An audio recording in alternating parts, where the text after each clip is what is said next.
दिवाली पे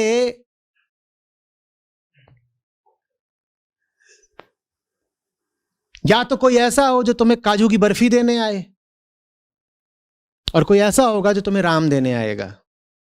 जो राम देने आएगा ना, तुमको पक्का समझ लो वो काजू की बर्फी साथ लेके नहीं आएगा, और जो काजू की बर्फी साथ लेके आया है वो रावण का ही एजेंट है, घूम रहा है दिवाली पे जय सिया राम करता।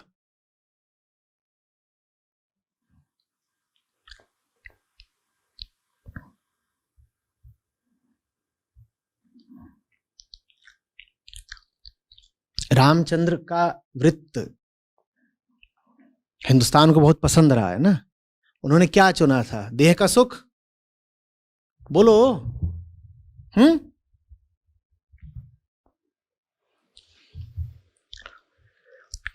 राजा ने बोला तो राज्य त्याग दिया, और प्रजा ने बोला तो पत्नी त्याग दी, और दोनों ही जगह उन्हें त्यागने की कोई जरूरत नहीं थी, और दोनों ही जगह देह का सुख होता है। दशरथ जो बात कर रहे थे अन्याय की थी, चाहते तो सीधे मना कर सकते थे, प्रजा उनके साथ थी, और राज्याभिषेक होने वाला था, प्रजा बहुत चाहती थी। चाहते तो हथिया लेते, और दशरथ को भी आपत्ति नहीं होती, वो खुद ही उतर जाते, कहते ठीक है, भला करा तूने जो मेरी बात नहीं मानी।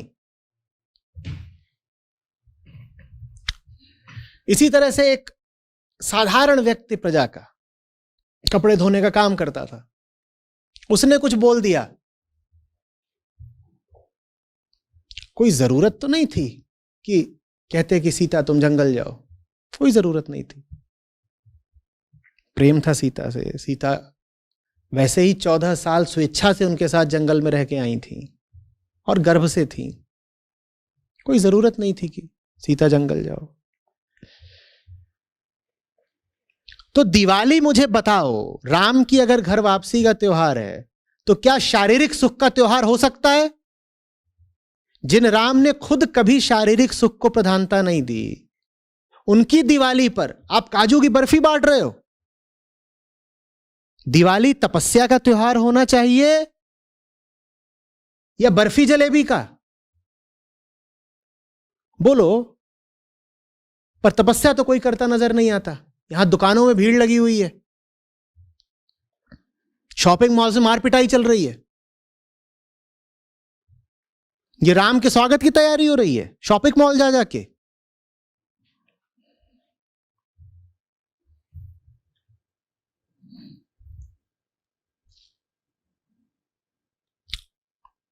बोलो। पर नहीं, आप भी खड़े हो जाएंगे, हैं मिसेस टंडन आई हैं बहुत सारा लड्डू लाई हैं। सारे लड्डू मिसेस टंडन के मुंह में घुसेड़ दो। 105 किलो की वैसे ही है, 115 की होके लौटे। बोल खा मोटी, सब तू ही खा जो लाई है।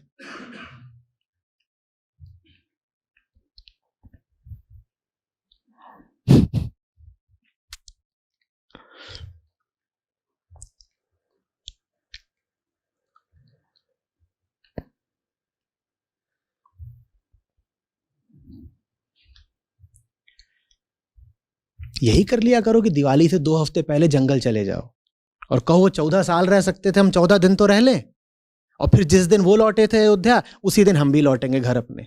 तुम 14 दिन नहीं रह पाओगे। उस दिन आपके मन में श्री राम के प्रति वास्तविक सम्मान जागृत होगा, जब पता चलेगा कि 14 दिन भी, आज के समय में भी, जब जंगल जंगल बचे नहीं है, बस घास फूस झाड़ी रह गई है, झाड़ वाले जंगल में भी 14 दिन रहना कितना असंभव होता है। वो उस समय 14 साल जंगल में थे, और कोई स्टेन गन नहीं थी तब उनके पास, पुराने तरीके का धनुष बाण।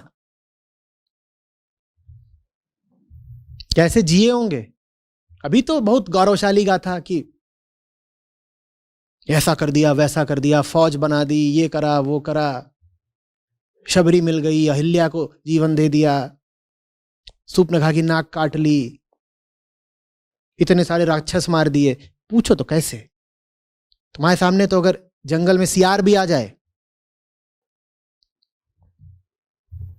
भागते पतन होगी, छुप नहीं पाओगे, और है कुछ नहीं सामने, सियार, हालत खराब हो जाएगी।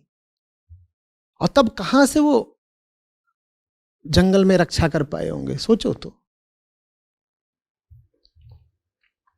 14 दिन जंगल में ही रहे आओ, वो सच्ची दिवाली होगी।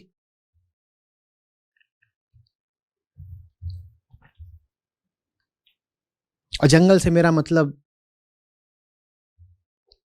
ऑर्गेनाइज्ड ट्रिप नहीं है कि जाके जंगल खराब कर रहे हैं, वहां पॉलिथीन बिखरा दिया और पेड़ वेड़ काट दिए और जानवरों को परेशान किया, जो भी 2-4 जानवर बचे हों।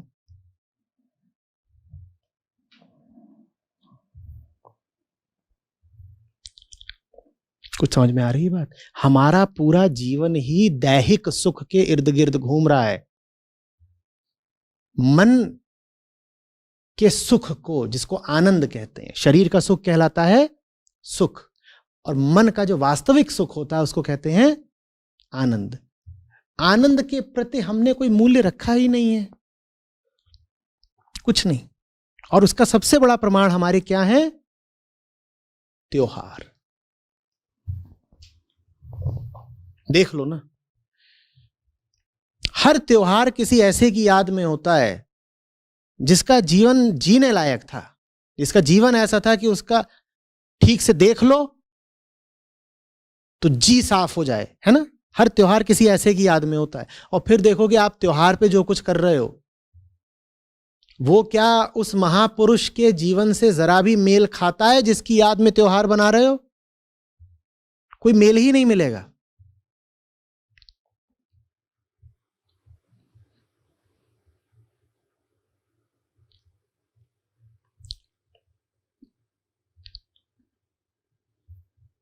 किसी से प्रेम हो जाए, किसी से प्रेम हो जाए और वो तुमको पहला तोहफा लाके दे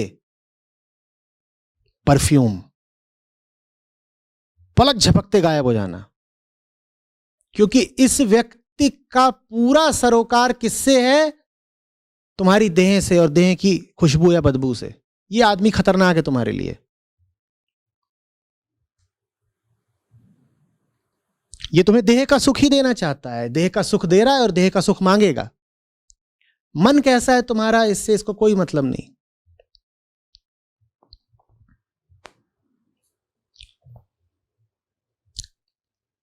दस साल पहले तक ऐसा हो जाता था कि कुछ लोग गलतफहमी में मुझे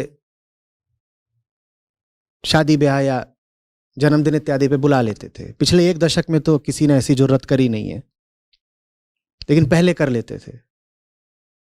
तो मैं जाऊं और मेरे पास देने को एक ही चीज हो, किताबें, और लोग बड़ा अपमान मांगे, बड़ा अपमान। कह रहे शादी की एनिवर्सरी और तुम इतनी घिनौनी चीज ले आए, खलील जिब्रान की किताबें, धिक्कार है। अब इतना उनकी कहने की हिम्मत नहीं मेरे सामने, पर उनकी आंखों में यह बात नजर आती थी, जैसे कोई आंखों से गाली दे रहा हो। खैर, शादी की एनिवर्सरी पे खलील जिब्रान, डूब क्यों नहीं मरते? कुछ और लाना था ना। अबे क्या लाऊं? लॉन्जरी? क्या चाहते हो?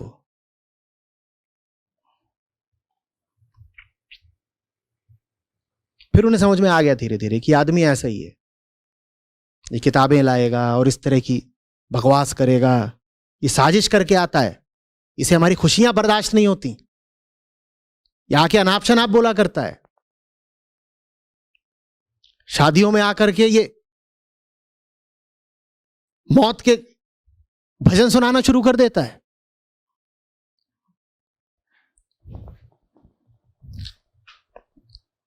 तो उन्होंने फिर बंद ही कर दिया कि बुलाओ ही मत इसको।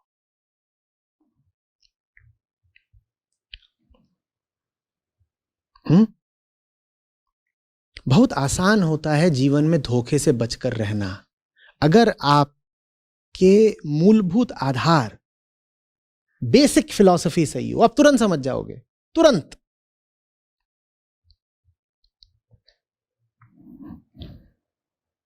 कि ये चल क्या रहा है। आपकी खुशी के मौके पे जो कहे कि शैंपेन खोलो शैंपेन, वो आदमी कैसा है? आप अपनी जाने तमन्ना से पूछो क्या चाहिए और बोले हॉट पैंट्स, तो पगलाए हो कि अभी तुम उससे शादी भी करोगे?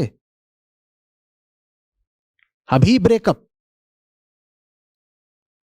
हॉट पैंट्स दे देना, उसके बाद दे के करो कि ये ले तू। कच्छे का ही एक विस्तृत रूप है, डाल ले।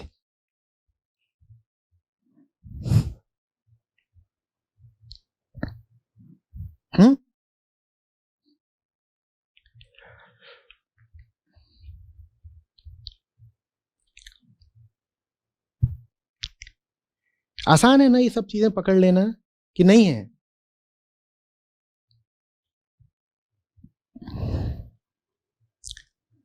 तुम जाओ किसी के पास और तुमको आशीर्वाद दे, दूधो नहाओ पूतो फलो, वहां टिकना है, छू मंतर हो जाओ तुरंत। न जाने किसके दूध की तो बात हो रही है, और फिर कह रही है पूतो फलो। ये मेरी नहीं, पूरे पृथ्वी की दुश्मन है बुढ़िया। दांत सब गिर गए, जवान ऐठ रही है, लेकिन अभी भी बनती है पूतो फलो। पगला गई है। ये दूधों नहाने में और पूतों फलने में मुझे बताओ मन की सफाई कहां है? ये आशीर्वाद दे रही है तुमको या श्राप? वो कह रही है जरा भी कि तू शांत रहे, तू निर्मल रहे, तुझे शांति रहे, तेरा आंतरिक ऊर्ध्वगमन हो। नहीं, वो दूध दुहने की बात कर रही है। दूध दुहा करो बेटा। अम्मा तुम्हें शोभा देता है इस उम्र में इस किस्म की अश्लील बातें करना?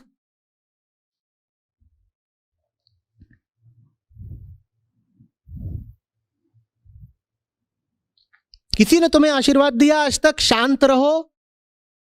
कोई तुम्हारी चाहता है कि देह की उम्र बढ़े, जुग जुग जियो? कोई दूध वगैरह की बात कर रहा है, कोई कुछ।